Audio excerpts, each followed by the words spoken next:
Hello everyone. So today it's a special video. As you can see, I'm at my torch, but I'm not here to demonstrate something today. I'm here to answer one of your questions, which is how do you come up with your ideas or how do you find your ideas? So actually, the question I would answer within two questions, which is number one, how do you find your ideas, and how do you find a design that is finally available for sale? So as for the first question, how do you find your ideas? I can only speak for myself, of course. So it's usually for me, it really varies.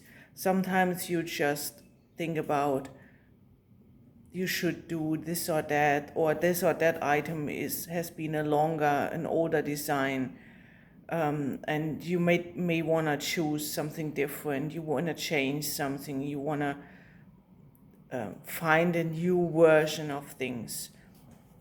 And then it can also be that sometimes I wake up in the morning and then I think, oh, this or that would be a good idea. It's not, and then it's not always that you think about something that a whole piece is in the end. You just think about a certain part of the design, maybe a new beak, or maybe a new position of a piece. So that would be an option. And then also you go through, I go through the web and I'm searching for other artists.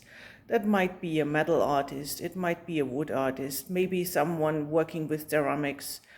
So it really varies a lot.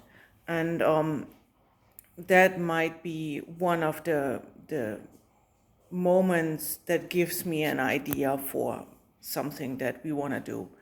And then with all these thoughts coming into in mind, what I usually do is I come to the company and then I talk to Thomas or to Kim or both, probably both, and then we decide if that idea is worth a try.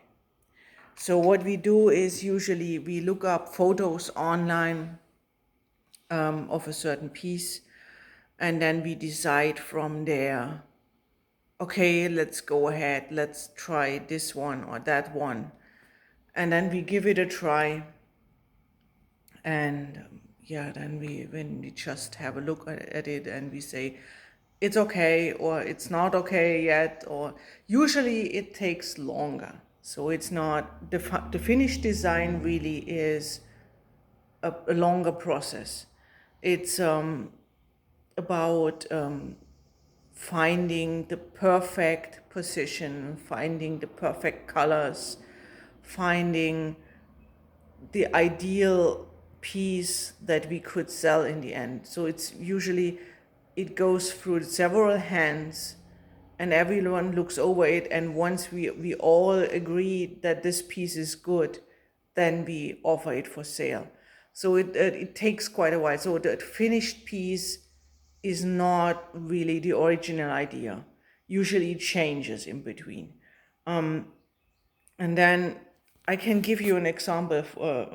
I brought along a small hummingbird. You might have seen it on our pages. For example, with this piece, we had older hummingbirds. And we always said for quite a while, we should do a really new, nice, surprising, really nice design for a hummingbird.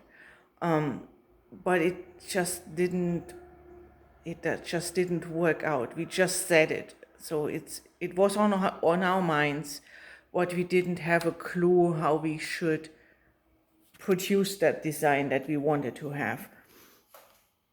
So what happened in the end was that at some point we found online on a web page a really, really nice photo of a hummingbird that was flying towards a flower. And it had about that position that this one has. So when we looked at it, and we didn't think much at that point, but we just liked, all of us liked that photo.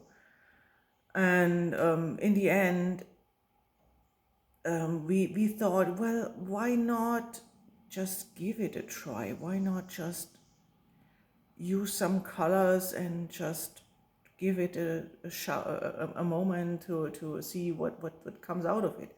So we did, and we took it to a show. That one piece, that first one piece, we don't have it anymore, but we took it to a show, and there was a customer actually coming, and he said, that piece is nice, but I wish it would have a more purple greenish color, and I wish it would have more a wider wing, so it was a bit thinner. The wing in itself was a bit thinner, and the position was not completely perfect.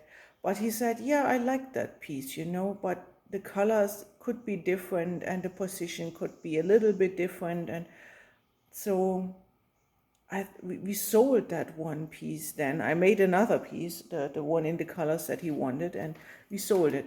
So, and afterwards we thought about it, and we reworked the original design, and this is what came out of it. So, and this one has been a success really at the end. So sometimes designs go weird ways.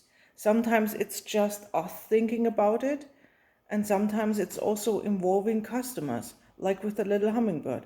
But most of the time, I would say, is that we go through a piece, we say, this is nice, let's try it, and then I usually give it a try, or Thomas says, I want you to try that, so I try it, and then we have a look, and it goes through several stages. We look at it and we say it's okay, it's not okay, and really the whole design process can take between, let's say, a few hours and also several months even.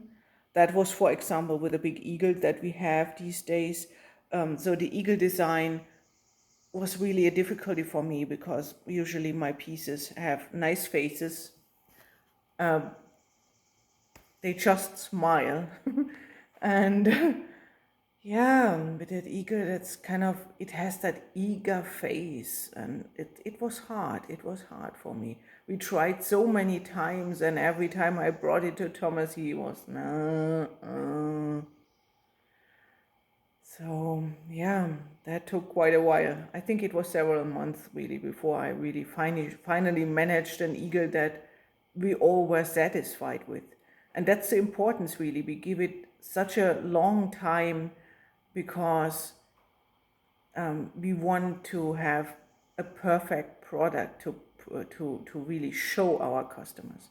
That's what's important to us. We really want to put our soul in there.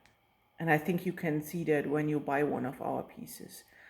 So, okay, that was a long talk, longer than I thought. And I hope I answered that question to your satisfaction. And if you have other questions, if you want to know anything about the process, anything about the glass pieces, the rods, the colors, whatever you are interested in, just write us a comment. You can leave it right underneath that video, or you can leave it on our Facebook pages, wherever you can find us, and we try to answer it as soon as possible. Okay? Have a wonderful day. Have a good time. Stay safe. See you soon. Bye.